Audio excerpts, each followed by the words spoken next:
Bonjour chers amis et bienvenue à chacun donc pour notre troisième plénière de l'année. Donc ici, à la salle basse du centre protestant, et nous sommes en vrai. En vrai. Et voilà, et on peut se voir en vrai. Pour ceux qui ont pu venir, en tout cas, nous rejoindre. Bon, alors on est obligé encore de garder les distances, mais ça n'empêche pas la communion fraternelle.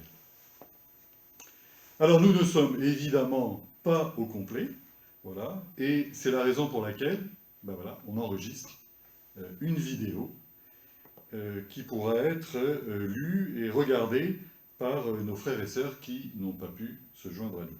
Commençons notre célébration et avant d'aller plus loin, donc, nous vous proposons donc de rentrer dans la louange par la prière et par le chant. Alors, nous allons chanter au numéro 342, « Un jour dans tes parvis ». Un jour dans tes parvis vaut mieux que 1000 ailleurs. Alors évidemment, nous ne sommes encore pas dans le ciel avec le Seigneur, mais nous sommes dans les parvis. C'est-à-dire, nous sommes pas loin de de l'endroit où il habite. Hein, voilà, et nous sommes ensemble pour le louer et le chanter. Donc, un jour dans tes parvis vaut mieux que 1000 ailleurs. Seigneur, tu nous unis, nous sommes frères et sœurs. Le 342.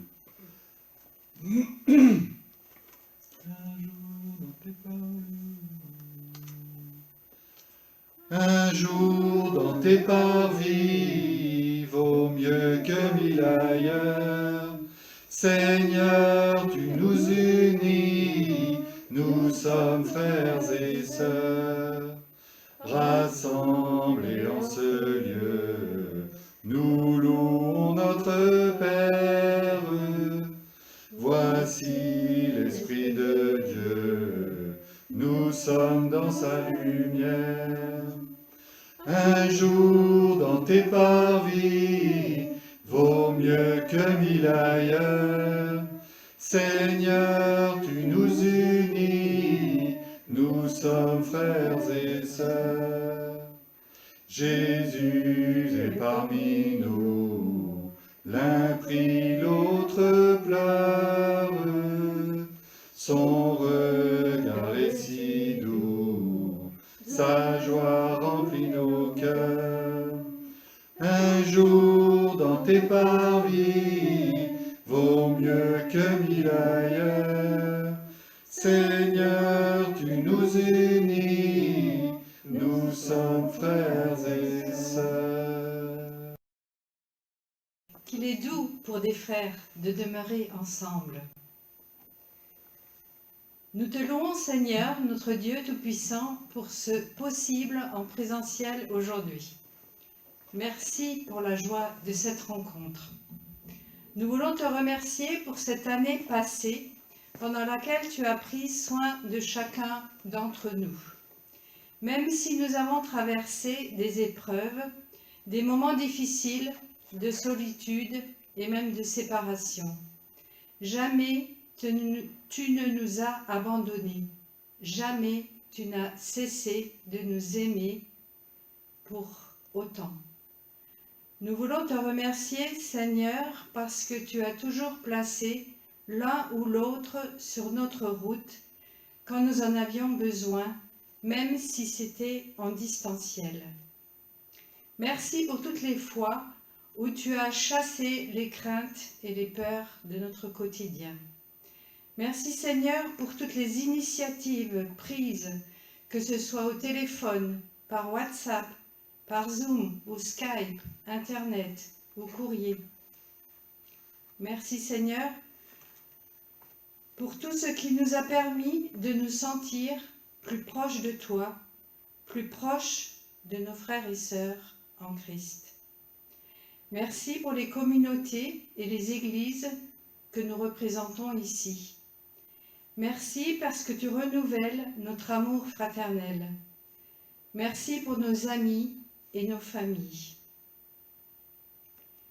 Béni sois-tu, Seigneur, pour ce temps qui nous unit, pour la grâce de la fraternité, pour nos yeux ouverts sur nos voisins, nos frères et sœurs, qui partagent avec nous ce temps de louange, de rencontre, d'écoute et de partage de ta parole.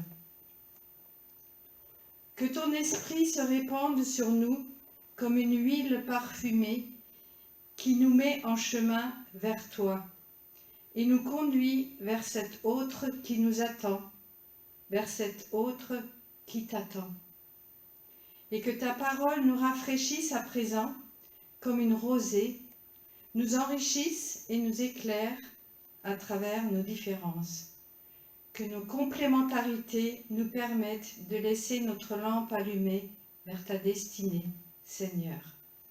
Et d'une même voix, nous te disons, mon âme bénit l'Éternel et n'oublie aucun de ses bienfaits. Amen. Alors maintenant, nous avions prévu de laisser un peu de temps, laisser la parole au groupe de maison, mais nous allons utiliser ce temps donc pour présenter le guide questionnaire pour le trimestre qui vient.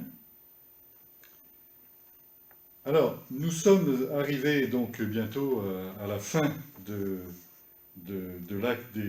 actes des apôtres, et nous vous proposons pour ce dernier trimestre de lire 4 chapitres. Alors sur la totalité ça fait 5 avec le chapitre 19, mais du chapitre 17 au chapitre 22. Voilà. Et nous vous proposons aussi un certain nombre de questions sur le chapitre 17 et 18, et puis le chapitre 21 et 22. Voilà. En sachant que c'est une proposition, hein, c'est un guide questionnaire qui propose, et dans les groupes de maison, on peut aussi faire toute autre chose et aborder ces textes sans le questionnaire. Chaque groupe de maison est libre d'organiser son temps de partage comme il l'entend. Voilà. L'intérêt pour nous, évidemment, et pour vous, pour nous, quand je dis nous, c'est nous tous, c'est de partager autour de la parole de Dieu, de ce qui est important pour nous. C'est parce que Dieu parle encore aujourd'hui, voilà, par sa parole. Et qu'est-ce qu'il dit à l'Église? L'Église dans le sens large du mot, hein, dans sa conception large. Et qu'est-ce que le Seigneur nous dit à nous, les membres de cette Église universelle?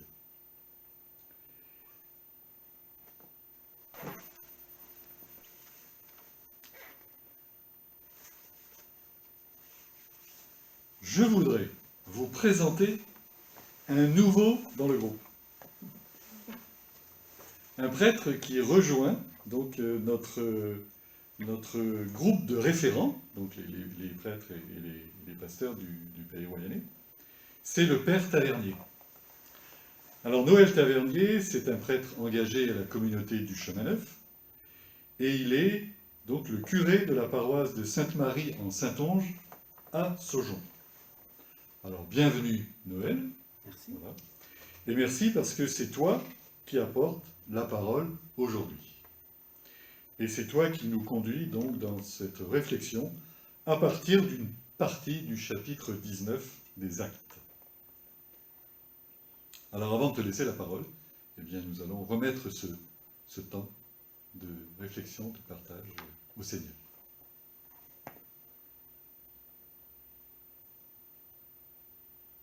Seigneur, merci pour ta parole. Merci parce que ta parole est vivante, agissante aujourd'hui. Et nous voulons te bénir parce que nous pouvons lire, entendre, écouter ce que tu as à dire à chacun.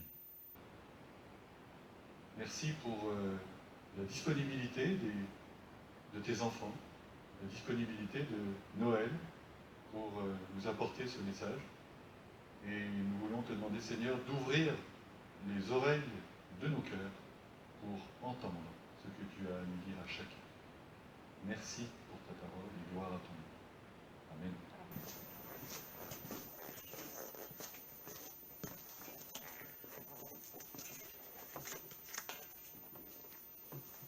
ça, vous voyez mon visage complètement. C'est plus facile. Donc, voilà, c'est avec joie que je viens vous rejoindre. Et quand Étienne m'a demandé de prendre voilà, la place de ça, mon fils Auguste qui devait prendre la parole, et puis d'un seul coup, il a eu un contretemps. Voilà, j'ai dit oui en me disant bah, le Seigneur sera à l'œuvre. Et j'ai été heureux de pouvoir découvrir, en préparant pour vous, ce chapitre 19 des Actes des Apôtres. Et il a rejoint quelque chose qui est important pour moi, la prière de guérison, de libération. Et donc, je vais commencer dans un parcours biblique, un bref parcours biblique de ce chapitre 19 des Actes des Apôtres, qui va encadrer les lectures que vous ferez en groupe de maison. Et puis, ensuite, je retraverserai ce chapitre pour montrer comment on y retrouve le déroulement d'un temps de prière pour la guérison et la libération. Donc, dans un premier temps, regardons ce chapitre 19. Paul arrive à Éphèse. Cette ville représentait une position stratégique importante au carrefour des principales routes maritimes et terrestres reliant l'Orient à l'Occident. Cette grande cité, qui comptait entre 200 000 et 300 000 habitants au moment de la visite de Paul, devait sa richesse à son port, mais tout autant au temple qui la couronnait, considéré comme l'une des 7 merveilles du monde, d'après un écrivain du 27 ans après Jésus-Christ. Ce temple était consacré depuis plusieurs siècles à Artémis, qui, selon la légende, était fille de Zeus et d'une mortelle appelée Leto. Artémis symbolisait la fécondité. C'est dans cette ville qu'un changement important va s'opérer pour Paul. Il va sortir de la synagogue pour rencontrer ceux qui sont ouverts à sa prédication dans d'autres endroits, comme chez Tyrannos, au verset 9 de ce chapitre 19. Dès les premiers versets, nous voyons Paul ne pas se rendre d'abord, comme à son habitude, vers la synagogue, mais vers les 12 disciples qui avaient reçu le baptême de Jean, mais qui n'avaient pas encore entendu parler de l'Esprit Saint, donc de la Pentecôte. Les fruits reçus, comme le don des langues et de prophéties lorsqu'ils reçoivent le baptême au nom du Seigneur Jésus et l'imposition des mains, rappellent bien évidemment la Pentecôte et ce qu'a vécu Corneille et sa famille au chapitre 10, verset 46.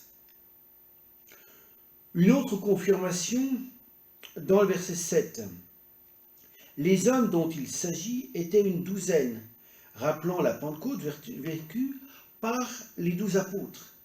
Et un peu plus loin, par la mention de Jérusalem, au verset 21, qui renvoie à Actes chapitre 20, verset 16, « Il faisait tout pour être à Jérusalem pour la fête de Pentecôte ». C'est bien une nouvelle Pentecôte qui se vit à Éphèse comme un déploiement de l'évangélisation vers une universalisation de la réception du chemin annoncé par Paul, du Christ.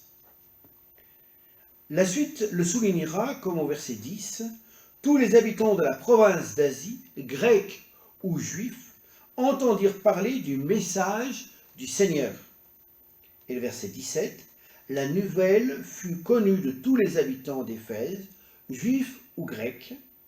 Le nom du Seigneur y gagna en prestige. » Et le verset 21, « Il faudra que j'aille également vers Rome. » Et un peu plus loin encore, verset 26, « Paul a retourné les convictions de beaucoup de gens, non seulement à Éphèse, mais dans presque toute la province d'Asie. » Donc on voit une universalisation qui s'opère par le fait que Paul choisit de sortir de la synagogue et il ne retournera plus dans les synagogues dorénavant. Dorénavant, nous assistons à une deuxième étape dans l'évangélisation. L'Esprit Saint conduit Paul à s'éloigner de ceux qui refusaient de croire, qui allaient jusqu'à calomnier le chemin, au verset 9. Il va quitter la synagogue pour désormais se consacrer à préparer la suite en formant ses disciples. Sa priorité devient dès lors la consolidation, la formation des premiers chrétiens, comme il va le vivre pendant 2 ans à Éphèse, comme nous le racontent les versets 9 et 10. La suite des actes des apôtres le montrera. Chapitre 20, par exemple, les versets 2, 7, 17 à 32, ou le chapitre 21, versets 4, 7 et 17, ou le chapitre 28 des actes, les versets 30 à 31. La priorité désormais de Paul, c'est les disciples, c'est les frères qu'il faut prendre du temps pour les rencontrer, il faut les appeler pour consolider leur formation. Et on voit que Paul, dans ce travail, n'est pas tout seul. Il s'entoure d'assistants, comme Éraste et Timothée, dont on nous parlera au verset 22. Et on voit que Paul sait écouter aussi le conseil de ceux qui viennent l'écouter, ceux qui viennent se former, et de ses assistants. Au verset 30 et 31, quand on l'invite à ne pas aller défendre la cause de ceux qui ont été pris dans cette manifestation contre, justement, le chemin. Les guérisons et prodiges peu ordinaires que Paul accomplit sont comme une lettre de créance pour démontrer qu'il agissait pour le Seigneur et pour sa gloire. Comme le dit la deuxième lettre de Corinthiens, chapitre 12, verset 12. Il rappelle ce qui a été vécu par Pierre dans les Actes des Apôtres, chapitre 5 des Actes, versets 12 et 15 à 16. Le fait de les mentionner après la formation des disciples suggère que ceux-ci se vivent dans la communauté des croyants, ces guérisons, qui se sont mis à l'écoute de Paul durant de nombreuses heures. Rendez-vous compte, 5 heures par jour durant 2 ans. La foi précède donc la guérison et les miracles. On sait qu'à cette époque, de nombreux juifs pratiquaient l'exorcisme de ville en ville comme contre-salaire. Dans leur incantation, ils récitaient souvent toute une liste de noms pour être certains de ne pas omettre celui de la divinité qui agirait. Mais ici, dans les versets 13 à 17, cela tourne mal pour eux. Ils sont dépouillés de tout. Les exorcistes juifs qui tentent d'accaparer le nom du Seigneur Jésus à leur profit souffrent du même défaut d'engagement que la jeune servante de Philippe, verset 16 des Actes, 16 à 18. Ils veulent prononcer une parole en laquelle la seigneurie de Jésus puisse opérer, mais sans s'engager personnellement envers lui. Manifestement, ils n'ont pas accepté comme Seigneur de leur vie ce Jésus que Paul proclame. Cette puissance du nom du Jésus requiert des témoins qui se sont laissés habiter par la parole de Dieu jusque dans leurs tripes, dans leur corps, en raison du divorce entre la parole qu'ils prononcent et la réalité de leur vie, leur non-acceptation du Christ Seigneur dans leur vie.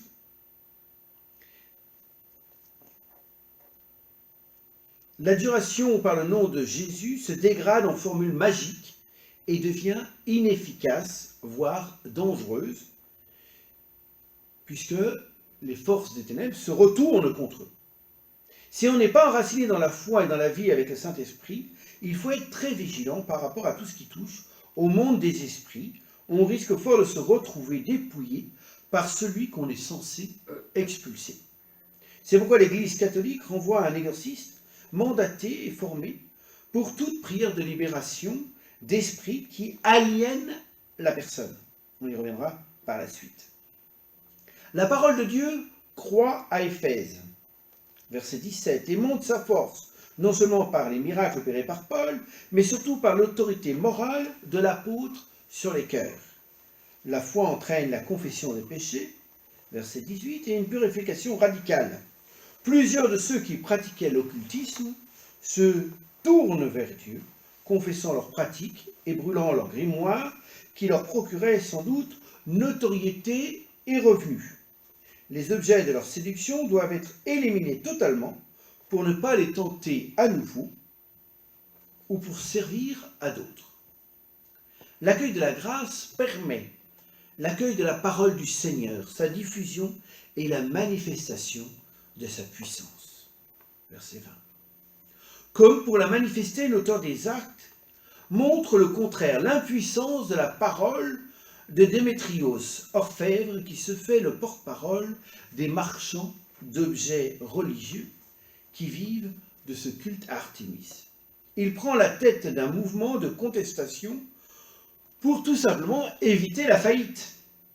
Sous le prétexte de défendre l'honneur de la déesse, pour le bien du pays et de la religion, il défend en fait ses propres intérêts. Il a vite compris que la cohabitation entre le christianisme et le paganisme est impossible. Il entraîne une foule dans le théâtre qui pouvait contenir jusqu'à 25 000 personnes, prenant en otage 2 disciples.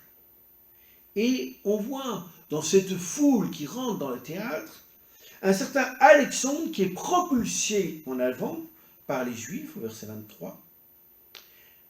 Alors pourquoi? En fait, les Juifs avaient le droit de pratiquer leur religion. Aussi désirent-ils certainement se démarquer de Paul, de ses disciples, pour garder leurs privilèges en envoyant un porte-parole à leur tour, comme Démétrios s'était fait le porte-parole des marchands d'objets religieux. Dans ce cas, la clameur devient unanime. C'est étonnant, c'est Alexandre qui va dans une foule qui ne sait pas pourquoi elle est là, qui va dans tous les sens, d'un seul coup parce qu'on apprend que cet homme est juif, d'un seul coup, il y a une espèce d'acclamation unanime qui parle d'Artémis et qui la prône. Donc devant cette clameur unanime, il y a quelque chose qui renvoie à ce qui va se passer un peu plus tard, au chapitre 22 des Actes, verset 22, où la foule qui s'était réunie pour mettre en procès Paul va d'un seul coup faire jaillir cette phrase qui le condamne. Voilà. Alors, cela montre encore plus que ce chapitre 19 est un chapitre charnière dans les Actes. Alors la finale de ce chapitre montre que Dieu utilise qui il veut pour réaliser ses plans et protéger les siens. Sans s'en rendre compte, ce magistrat païen était un instrument dans la main de Dieu pour protéger les chrétiens. Par ses propos, nous voyons l'habileté du narrateur, Luc, qui démontre que le nom de chrétien ne peut constituer par lui-même un délit.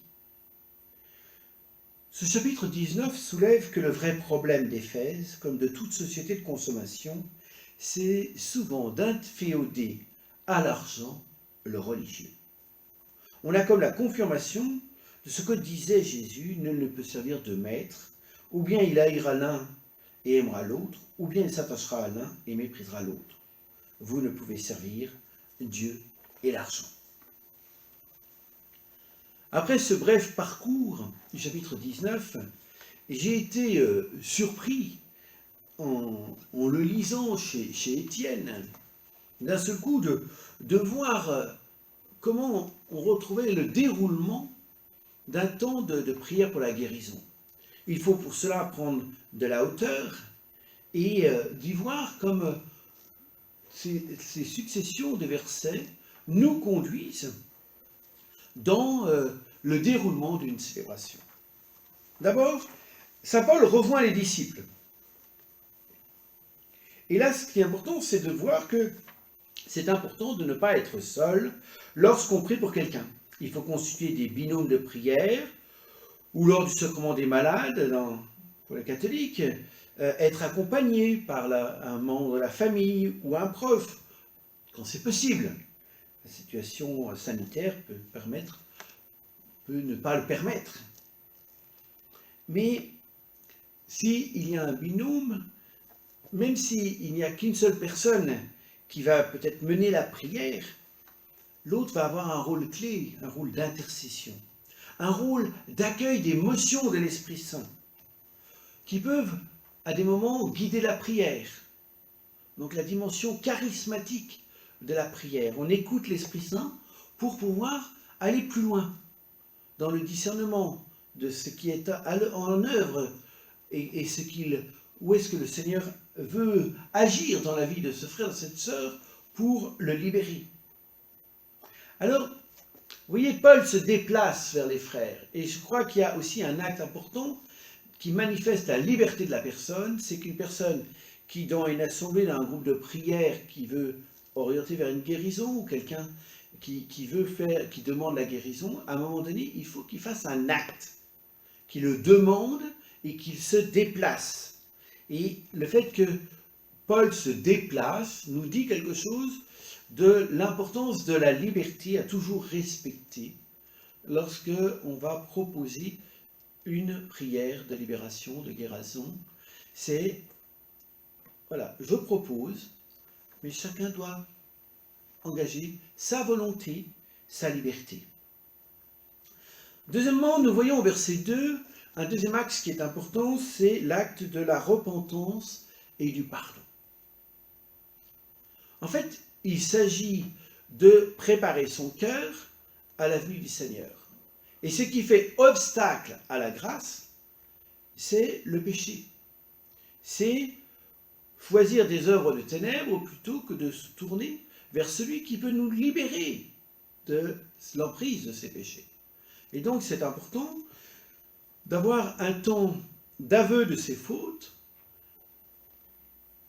Pour les catholiques, peut-être d'aller rencontrer un prêtre pour le sacrement de réconciliation, d'aller rencontrer un frère, en tout cas de déposer, et si cela n'a pas été fait avant, au moment opportun, c'est de pouvoir dire, est-ce que tu pardonnes à telle personne qui t'a dit telle chose, à telle personne qui a fait tel geste, à telle situation, est-ce que tu rentres dans cette démarche? Et si la personne ne veut pas pardonner, il faut arrêter, il ne faut pas aller plus loin. Viendra le moment où la personne pourra pardonner, et donc on pourra aller plus loin avec elle. Donc c'est une étape qui n'est pas facultative, c'est une étape qui est importante, qui va permettre le déploiement de la grâce par derrière. La grâce parce que c'est le Seigneur qui guérit, c'est pas nous. Troisièmement, il s'agit de poser un acte de foi. Se rappeler son baptême. Confesser Jésus est Seigneur, verset 5. Donc, nous voyons que ces 12-là vont admettre qu'il leur manque quelque chose et qu'il faut qu'ils adhèrent au Christ total. Et c'est intéressant de voir qu'ils étaient disciples, c'est-à-dire qu'ils ont peut-être suivi Jésus de son baptême par Jean, et puis quelques temps plus tard, mais ils ne sont pas allés jusque la passion et la résurrection. Et donc il en manque quelque chose. Et donc, après la catéchèse reçue, ils vont poser un acte de foi en ce Jésus, Seigneur le Sauveur. Et ça, c'est important de pouvoir, par cet acte de foi, se rappeler que c'est le Seigneur qui guérit, qui libère, et ce n'est pas tel ou tel individu qui va peut-être mener la prière et m'aider à demander la grâce au Seigneur. Quatrième point, c'est important d'invoquer l'Esprit Saint. La louange décentre de soi et permet à Dieu d'ouvrir des portes, verset 6. Ensuite, nous voyons la cinquième étape, c'est entendre la parole de Dieu. La formation, verset 9. La parole de Dieu nous rappelle l'œuvre de Dieu et nous rappelle que Dieu est infiniment plus que nos misères, que nos péchés, que nos portes fermées. Et d'entendre la parole de Dieu peut révéler en nous peut-être des portes fermées qu'on n'avait pas vues. Donc l'importance d'entendre la parole de Dieu dans un temps de prière, qu'il soit en tout petit groupe ou dans une grande assemblée. Ensuite, c'est important, quand l'individu va venir pour demander la prière, qu'il puisse renoncer à l'œuvre de ses ennemis, renoncer en fait, à des mauvais usages de sa liberté, à ces portes qu'il a laissées ouvertes et qui ont permis des comportements qui ne sont pas des comportements de vie, mais des comportements de mort. Donc, il s'agit de renoncer à tout ça. Et renoncer avec la puissance du nom de Jésus. Au nom de Jésus, je renonce à l'esprit de méfiance, je renonce au jugement, je renonce à tel ou tel esprit qui me lie, qui m'empêche de grandir. Ensuite vient le temps de l'exercice des charismes de guérison et de libération, en posant un acte de foi, tout en s'appuyant sur la puissance du nom de Jésus, unique médiateur entre Dieu et les hommes. C'est pourquoi il n'y a pas d'autre nom qui soit donné aux hommes que pour leur salut, nous dit Épître Timothée, 1 Timothée 2,5 ou Acte 4,12. Seul Jésus guérit et libère et sauve. Tout ce que nous demandons en son nom, le Père nous l'accorde, Jean 16, 23. Et c'est au nom de Jésus que les malades sont guéris, Matthieu 7, 22, Acte 4, 30. Donc il s'agit de s'ouvrir à ces charismes. Ça peut être quelqu'un qui a un charisme de guérison et de libération et qui va aider à conduire la prière, mais c'est aussi chaque individu qui demande la prière qui va se laisser habiter par l'Esprit Saint pour pouvoir voir aussi quel esprit qui doit renoncer. Ensuite, on voit un temps, quand on fait un temps communautaire, on peut demander des témoignages de ceux qui ont vécu une guérison, parce que quand on sent qu'un esprit part, on le sent. Et il peut y avoir, pour des guérisons physiques, il peut y avoir des manifestations très visibles.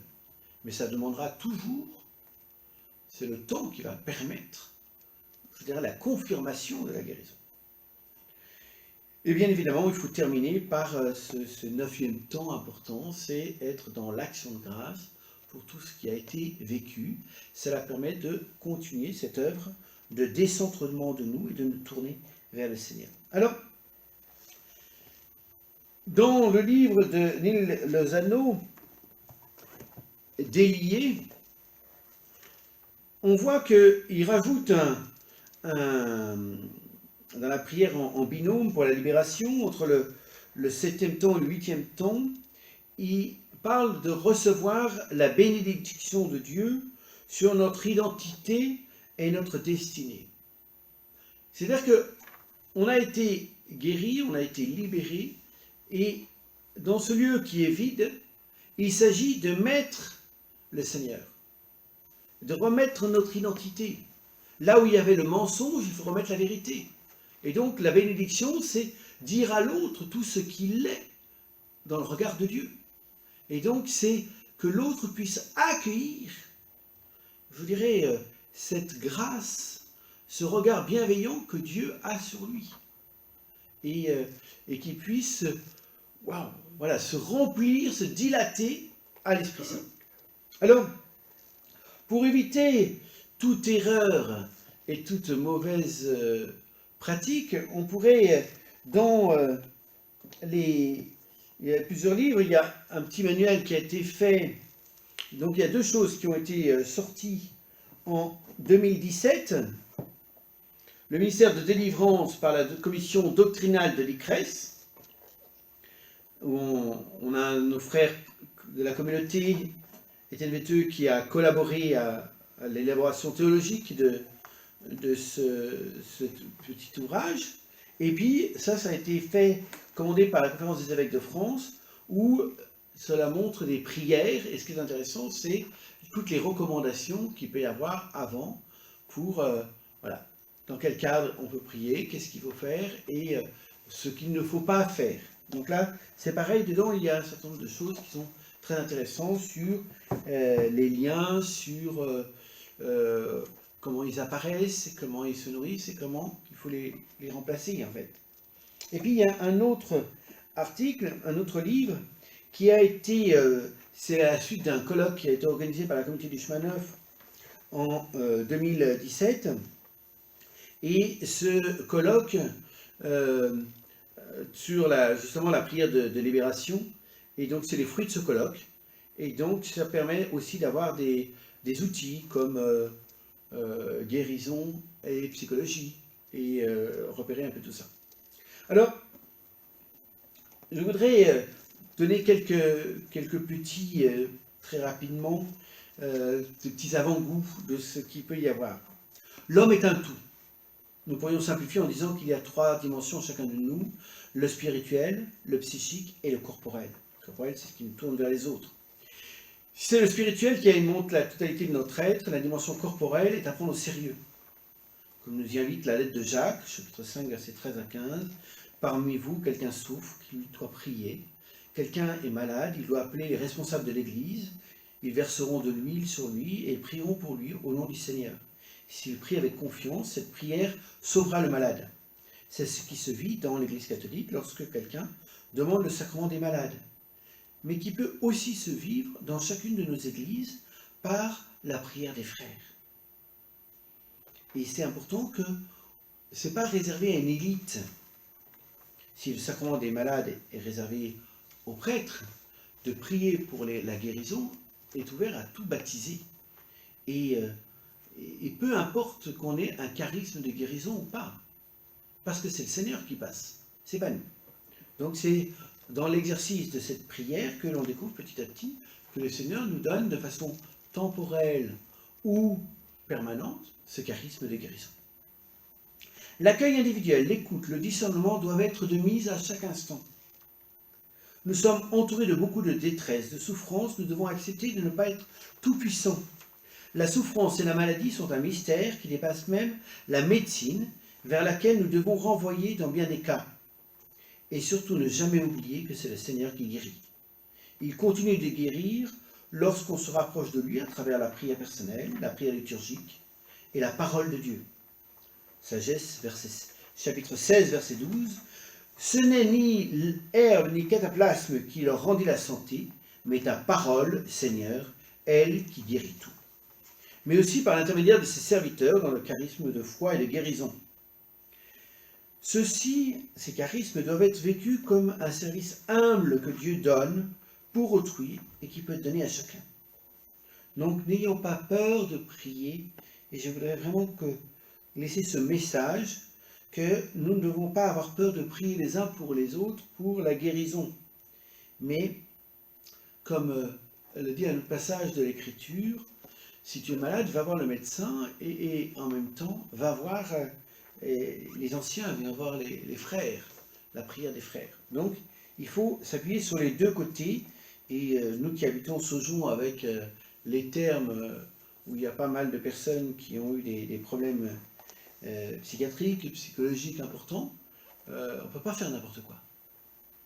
Il faut savoir discerner si on est de l'ordre de quelqu'un qui est malade, et à ce moment-là, de guérir, de prier pour lui, ce serait faire des dégâts plutôt qu'autre chose. On peut toujours prier pour quelqu'un, mais il faut faire attention à ce que l'on va dire. Alors, nous avons été créés libres, Galates 5, 13, et en fait, on peut se percevoir que notre liberté, elle a été blessée, entamée, liée, voire aliénée. Et à chacun de ces niveaux, des démarches différentes peuvent être proposées. Cela demande toujours un préalable d'écoute, de discernement, et bien évidemment du respect du temps de l'autre et de sa liberté. La guérison intérieure demande du temps, des étapes, comme pour désensabler une source. Il ne s'agit pas d'un travail d'introspection, mais de se laisser conduire par l'Esprit Saint qui conduit à la vérité tout entière. C'est une démarche de réconciliation par rapport à Dieu, à soi-même et aux autres, qui s'oppose à un préalable, croire et goûter à l'amour inconditionnel de Dieu pour chacun de nous. La guérison n'est pas une fin en soi, mais un moyen pour grandir dans la foi, en cet amour et en vivre. Alors, je vais terminer avec un petit tableau récapitulatif que vous pourrez trouver dans le texte qui vous sera envoyé aussi, avec les 4 étapes de notre liberté. Elle peut être soit blessée, soit entamée, soit liée, soit aliénée. Alors, quand elle est aliénée, en fait, c'est de l'ordre de la possession, c'est très très rare. C'est quand on a fait volontairement un pacte avec Satan. Et là, je dirais, c'est dans l'Église catholique réservé aux exorcistes. Et en tout cas, il ne faut pas s'aventurer, ne pas s'aventurer seul.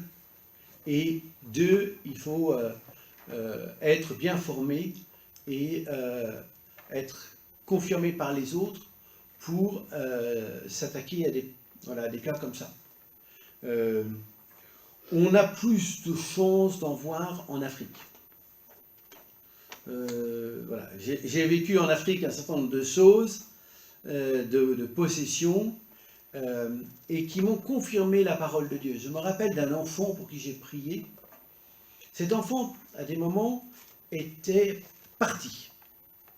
Ça veut dire que on pouvait lui couper les pieds, le brûler avec des charbons, lui balancer de l'eau dessus. Il ne réagissait pas. Son corps était là. Et pendant plusieurs jours, il ne bougeait pas. Et très très lourd. Et quand j'ai prié pour lui, d'un seul coup, ses yeux se sont mis à la renverse et il est tombé. Il était comme s'il était un peu dans le coma. Et là, j'étais avec quelqu'un qui me traduisait, qui priait avec moi, on a continué de prier.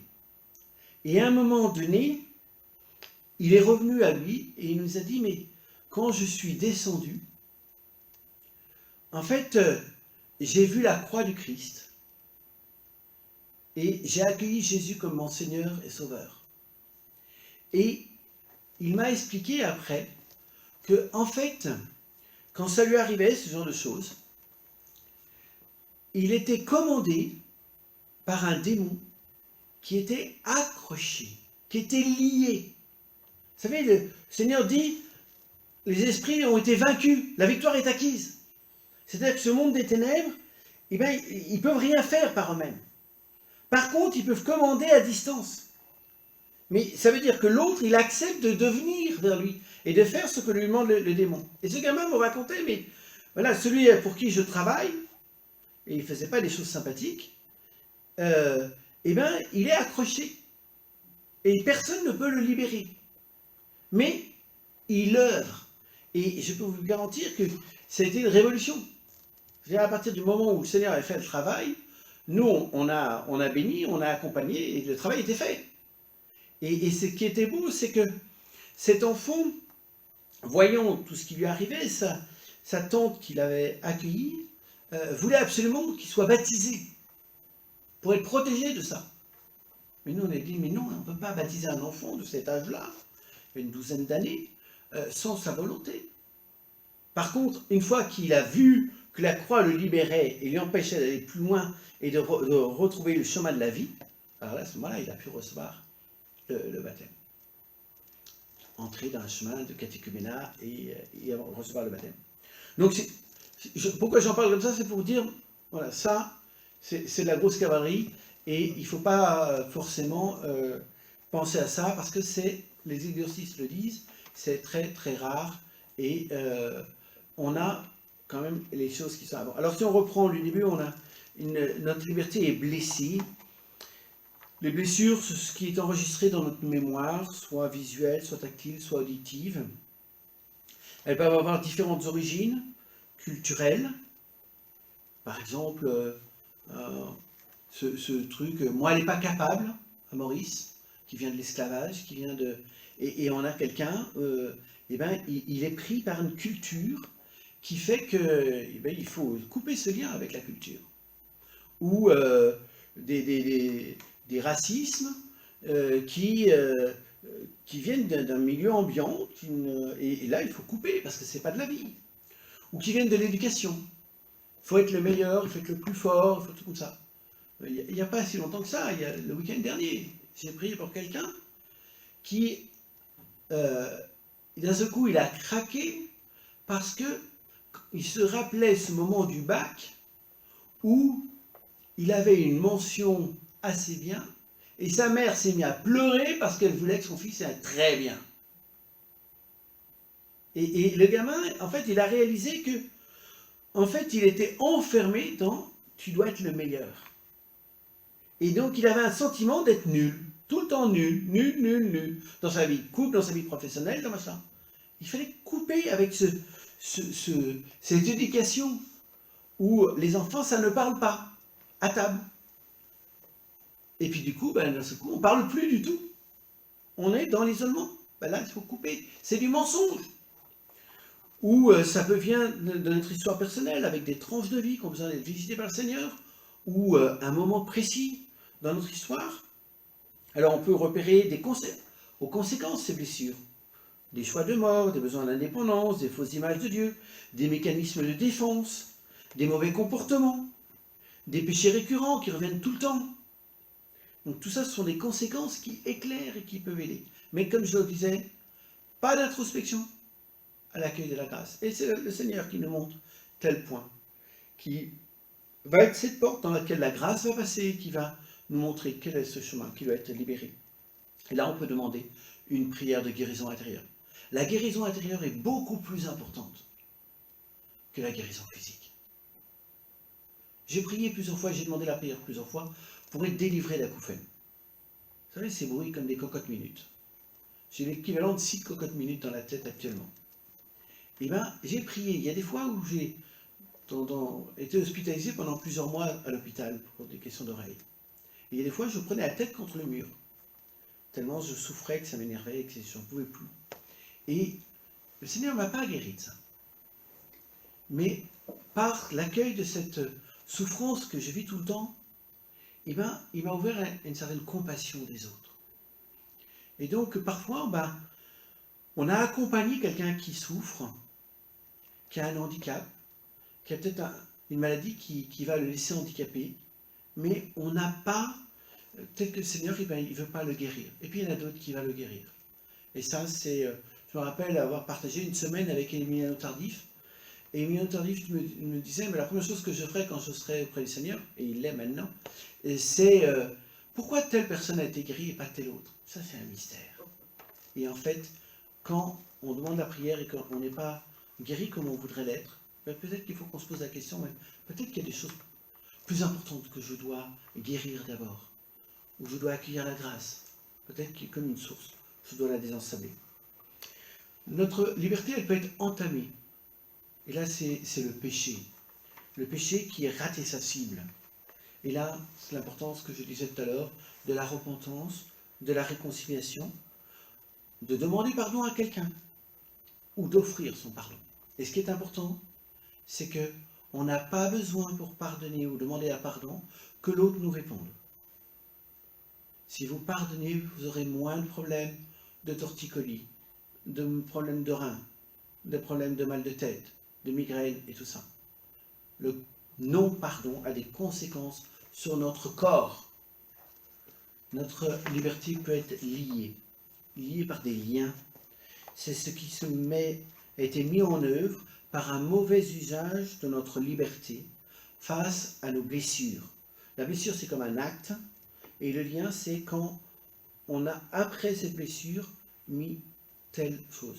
Ce qui est intéressant, c'est que vous allez remarquer dans des familles qui vont vivre le même traumatisme, que les enfants ne vont pas vivre les mêmes choses derrière. Il y en a qui vont être profondément blessés et qui vont avoir des comportements qui sont parce qu'ils ont mal géré leur liberté dedans. Ils se sont enfermés dans des mensonges, dans des non-vies, non-chemins de vie. Et à ce moment-là, il faut repérer ces non-usages corrects de la liberté. Et on présente ça au Seigneur. Et c'est ce qu'on appelle la prière de libération. Voilà, c'est rapide. Ça demanderait qu'on puisse en reparler. Peut-être que, si vous le souhaitez, un jour on peut aller plus loin, on peut approfondir. Peut-être qu'on pourra, à d'autres moments, se rencontrer pour parler de ça, parce que c'est quelque chose qui est important. C'est quelque chose qui prend aujourd'hui, dans le cadre de la nouvelle évangélisation, on s'aperçoit que c'est important. Et c'est vrai que moi, je vous invite à lire ce livre de Délier et de pouvoir peut-être nous interroger pour qu'on puisse vous aider à peut-être mettre en œuvre à un moment donné une soirée, une formation par rapport à ça. Il y a des colloques, il y a des choses qui existent qui permettent d'aller plus loin dans cette formation. Merci beaucoup. Merci Noël pour ton intervention et pour ces chemins que tu ouvres, qui peuvent être des chemins nouveaux, mais qui en même temps nous concernent tous. Alors, pour continuer, je vous invite à prendre les cantiques et nous allons chanter le numéro 555 qui est « Jésus, tu nous appelles » à former un même corps. Alors c'est vrai que quand on parle d'un même corps, on pense beaucoup au corps des enfants de Dieu, mais ça peut être aussi de faire corps avec lui dans ce qu'il nous propose, qui est le contraire de la mort, mais de la vie, au contraire.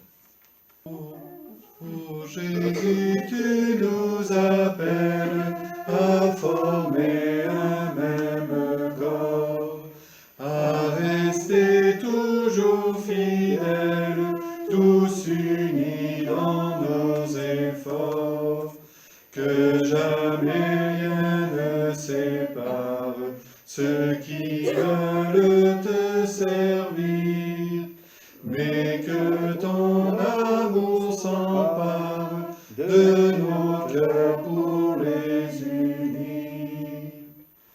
Ô Jésus, c'est ton sang même qui scelle notre unité.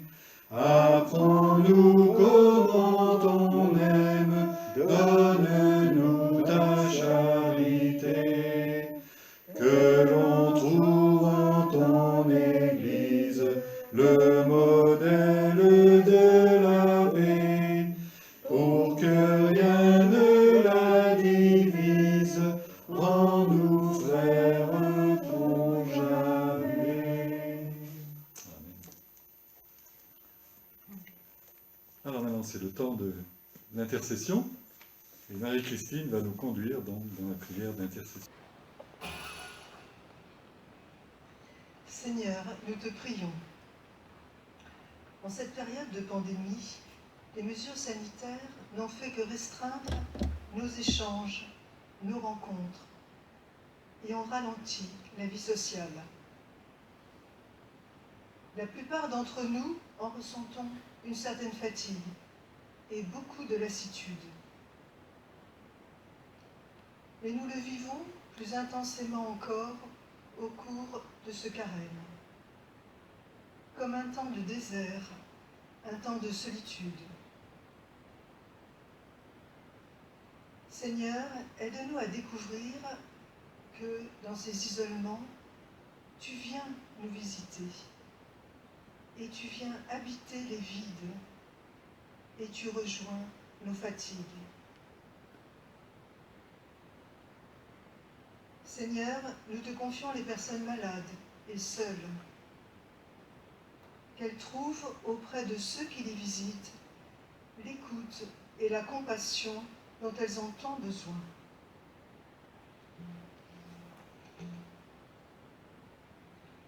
Nous te remercions pour toutes les associations caritatives qui viennent en aide à nos frères et sœurs les plus nécessiteux. Prions pour les étudiants qui se préparent à passer des concours dans des conditions difficiles et pour les jeunes les plus fragiles qui peuvent perdre confiance dans l'avenir. Nous te confions celles et ceux qui te cherchent, qui désirent te connaître et te reconnaître dans leur vie. Toi seul peux leur faire découvrir la source qui les inspire. Prions pour les croyants qui sont dans des pays de dictature où la liberté religieuse est menacée, qu'ils puissent vivre leur foi dans leur cheminement vers Pâques.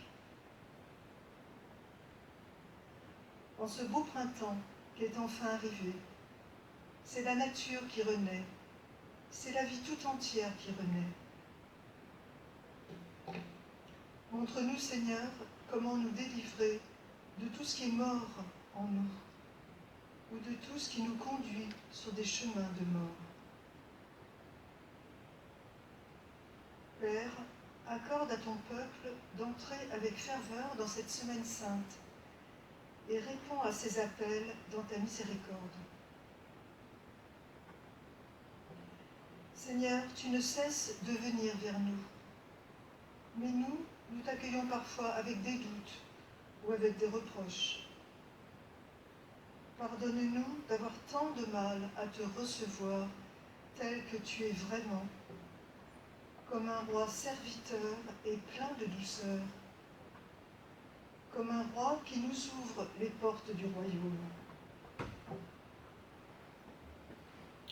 Apprends-nous le chemin de l'humble confiance, afin que nous puissions marcher à ta suite. Prenons aussi le temps de nous arrêter pour nous accueillir les uns les autres. Et oui, comme nous le témoigne Madeleine Delbreil, la bonté du Christ opère avec nous. Plus encore, elle espère de nous, de chacun, quelque chose.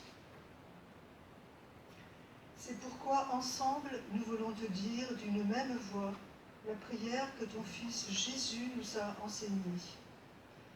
Notre Père, qui es aux cieux, que ton nom soit sanctifié, que ton règne vienne, que ta volonté soit faite sur la terre comme au ciel. Donne-nous aujourd'hui notre pain de ce jour. Pardonne-nous nos offenses, comme nous pardonnons aussi à ceux qui nous ont offensés. Et ne nous laisse pas entrer en tentation, mais délivre-nous du mal.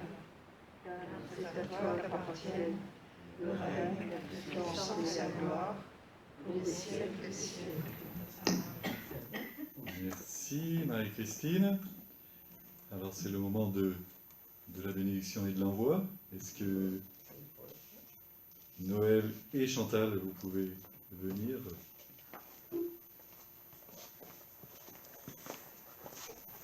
Nous vous prions de vous lever pour recevoir la bénédiction.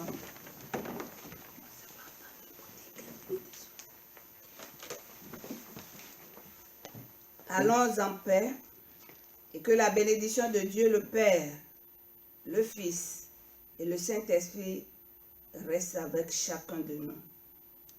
Amen. Amen. Que le Seigneur accompagne chacun de nos groupes. Nous ayons le courage de nous retrouver pour aller jusqu'au bout de ce parcours des actes et que nous puissions nous laisser surprendre par toute cette parole de vie qui est dans ce livre que Luc nous donne pour découvrir l'importance de marcher avec le Saint-Esprit.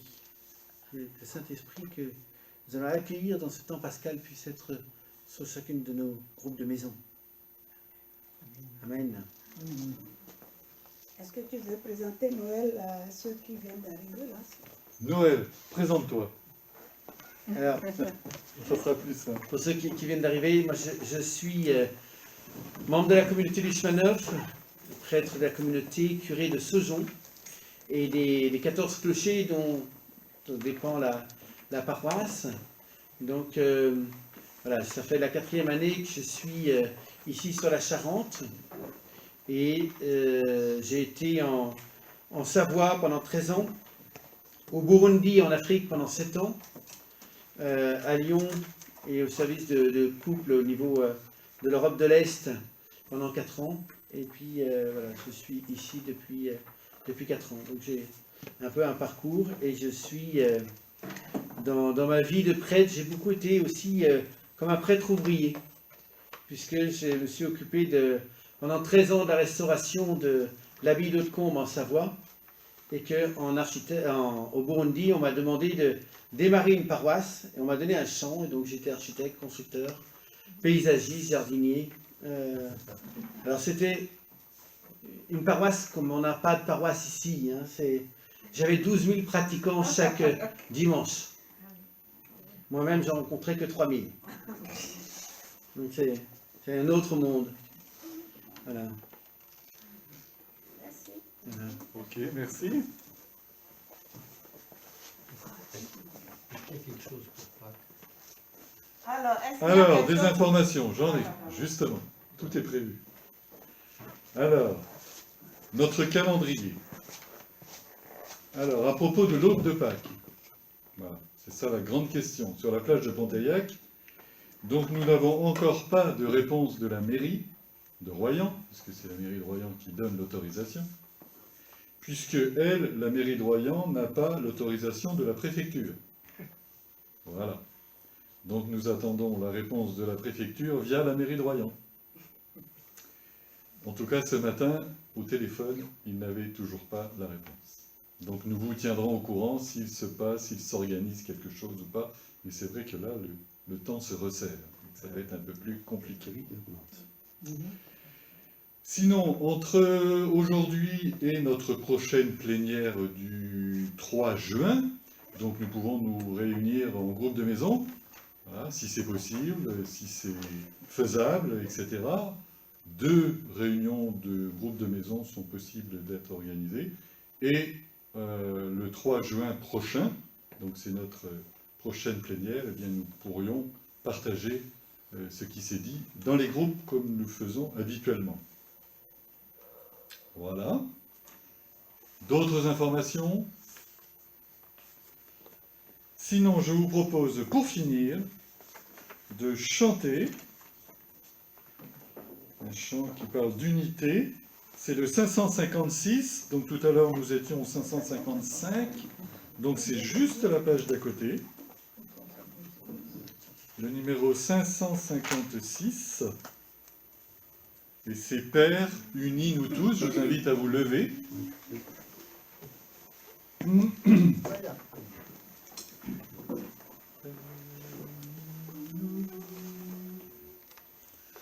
Père, unis-nous tous.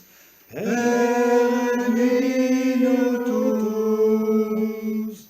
Que le monde croie à ton amour. Père, unis-nous tous. On va le reprendre. Père,